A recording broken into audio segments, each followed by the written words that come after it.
The Bachelorette, Becca Kufrin gives last rose to Garrett Yrigoyen after he proposes on finale. Garrett Yrigoyen proposed to the Bachelorette Becca Kufrin on Monday's season finale after she dealt one of the biggest heartbreaks in franchise history.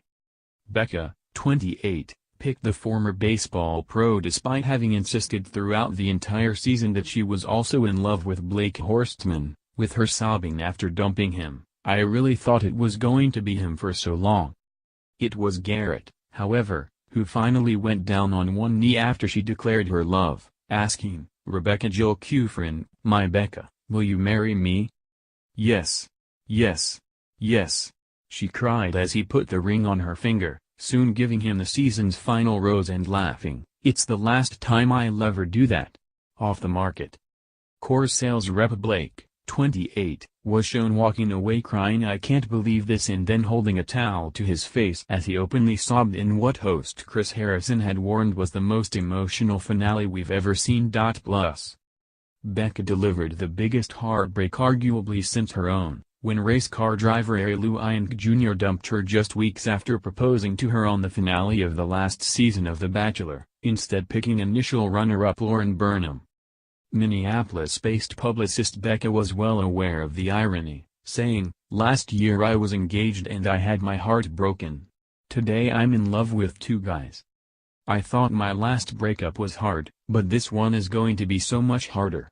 I know that this man doesn't see this coming. He's going to be so blindsided." Crying, she admitted, "It makes me feel so terrible. Such a monster."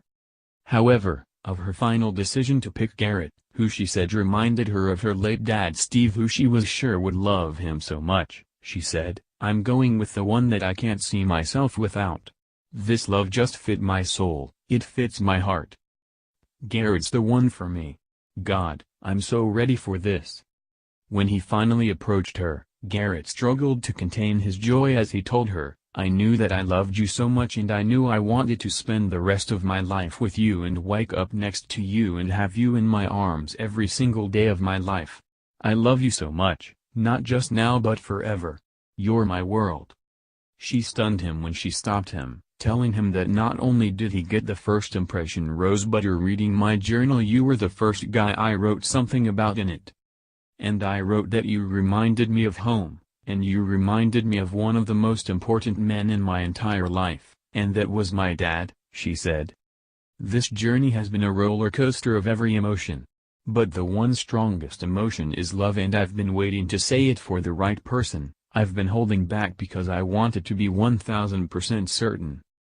Garrett Vincent Yrigoyen, I love you so much," Becca finally told him. After her declaration, Garrett finally went down on one knee holding up the Neil Lane engagement ring and proposed. Becca, after saying yes a few times, cried as he put the ring on her finger, with Garrett hugging and lifting her up off the ground as they kissed. Picking up the single rose by her side, she then offered it to Garrett. After the proposal was aired, they appeared for the first time as an official couple in the studio, where they admitted their relationship was rocked by the scandal over Garrett's past social media behavior, where he liked posts that mocked undocumented immigrants, the trans community, liberal feminists, and also some that spread misinformation about Parkland, Florida, shooting survivor David Hogg. "When I was liking things it went against what she stands for, and that made it really hard for us as a couple," Garrett admitted, insisting of his social media, "I'm very sorry. I didn't mean to hurt anybody's feelings. I stand by everything I said in my apology, and I'm just trying to grow as a person, be a better person on a daily basis.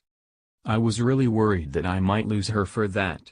She knew who I was as a person and that I didn't stand behind those likes and that I was a better person than I was presenting on my social media. It's made us stronger as a couple moving forward. I can't change my past, I can only grow from it." Becca said, "It was hard because I couldn't say, hey, this is my man, I defend him, because they were still secret, but she insisted, that was a major thing. But I luckily got to know him for who he is, his heart, his soul." They revealed that they are moving in with each other, but with Becca stressing, "We don't have any wedding plans yet. We just want to be normal and in public." Chris then surprised them with an engagement trip to Thailand and a minivan with a baby seat in it, like the one Garrett arrived on the show driving. "It started in a minivan and it ends in a minivan," Chris joked. Earlier, despite knowing the pain she was about to cause him, Becca allowed Blake to approach with an engagement ring in his pocket, taking her hands as he called her the most sincere, honest, compassionate, goofy, funny, intelligent, truly, genuinely beautiful person inside and out that I've ever met. "I've been waiting for this day and this moment for quite some time now," Blake told her, with sweat pouring down his face. "When all this is gone it's just gonna be me and you, babe. That's the only way I want it." "Will you let me spend the rest of my life making you smile?" he asked. Having been allowed to say so much, Blake was especially taken aback when she finally told him, "Wait, give me a moment." She then sent him mixed messages as she told him, "Blake Horstman, you made me hopeful again, you made me excited about this journey and you gave me something to look forward to. You have been the most solid, constant relationship and one that I could turn to any time and knew that you would be there, and knew that you'd be a partner to me and a teammate. And you've made me know that I could fall in love again." But she finally admitted, throughout all of that too, because we were so constant I think I was overlooking other relationships.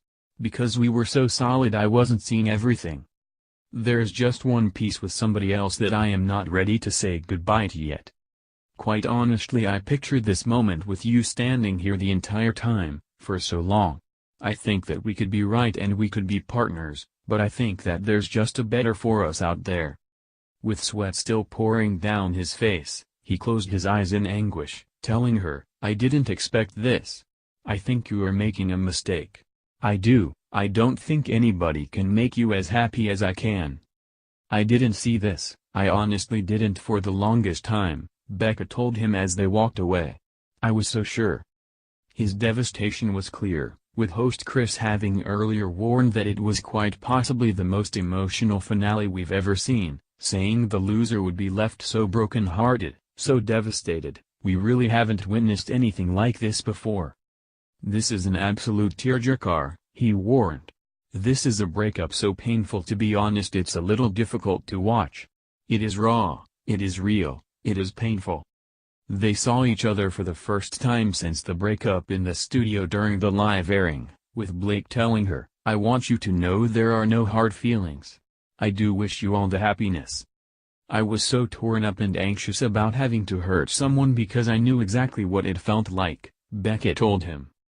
Becca went into the final stage insisting she was torn, and had even seemed to have sided with Blake finally after their last evening date in the Maldives. "All I wanted this entire week was clarity, and I feel I got that, and I've started feeling it even more.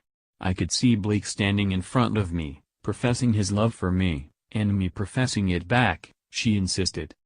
Earlier, she also said, "I've been in love with Blake for a while now. And I know it's really true and right. I feel like we're on the same page and we're so much alike at times it's uncanny. Knowing that I can't imagine saying goodbye, or having him say goodbye to me."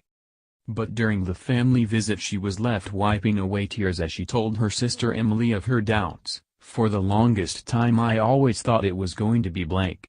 I was like, he's the one at the end of this. I did think it was Blake for so long now I even feel guilty for thinking this way about someone else." Blake admitted that during the last week of the show that he started worrying for the first time that she may have a stronger connection with Garrett, saying, "I love her so much that it terrifies me that I could lose her." His confidence was rocked further when her mom and uncle both asked him about what would happen if he lost, with her uncle even asking for any bad sides to Garrett. He was left seemingly convinced that they knew he was going to be rejected at the end, saying, "Maybe I'm overthinking all of this, but usually my gut is right. It's a curse. The fact that I fell in love with her so early and the fact that we moved so fast is now playing against me. Because now there's this new, fresh thing that she has with Garrett. Now I have to sit here and stew on it for 36 hours. He was then shown shaking his head as he predicted, "She's going to pick Garrett." However, her mother and sister actually appeared to favor Blake as a pick for her, with her mom calling him equal on your level and instantly looking like a match as a team with her. He seemed to have regained his confidence by their last date a few days later, saying, "I love her more than I thought was believable. I know how special and rare I think our connection is."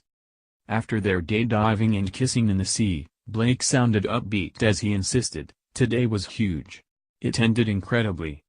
On their last night, he gave her a memory box of photos of their time together, and she said to camera, "For a while I've been in love with Blake and he always surprises me.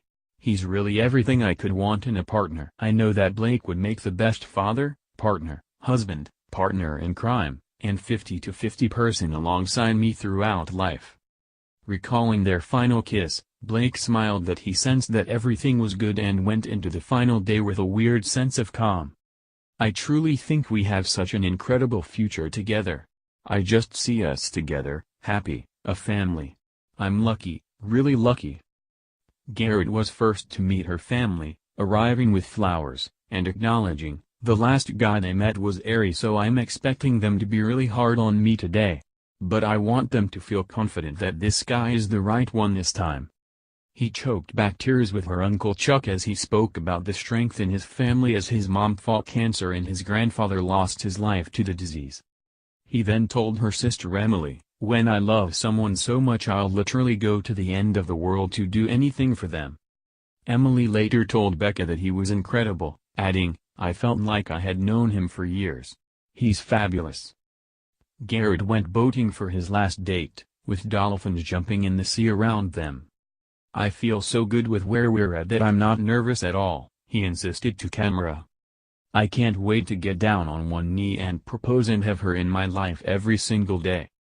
I'm on top of the world right now, I couldn't get any higher than this. I don't know what I ever did in life to get this lucky. I can just see living this awesome life together." During their last date, Becca teased Garrett about his snoring during their fantasy suite night together, also teasing him that the entire night "You still touched me even if just with a foot or pinky finger. That's because I don't want you to get away." He laughed, then telling her he was willing to be crushed and losing just as long as you're happy. She then got emotional when she said he reminded her of her late dad Steve, saying, "He's not here, obviously, he's never going to see me with my person. He's never going to be able to walk me down the aisle. But he is still watching over me.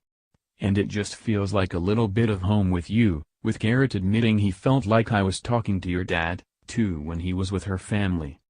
He was so confident, in fact, he said to camera, "I can just see so many great times ahead. I can hear the laughter of little kids in my head. The journey didn't make me a better man, Becca made me a better man." After the meetings were done, Becca told her mom, "I hate the mentality of this, but it's down to the question of who can I not picture my life without." Crying as her mom hugged her, she added, "I don't want to hurt anyone, ever."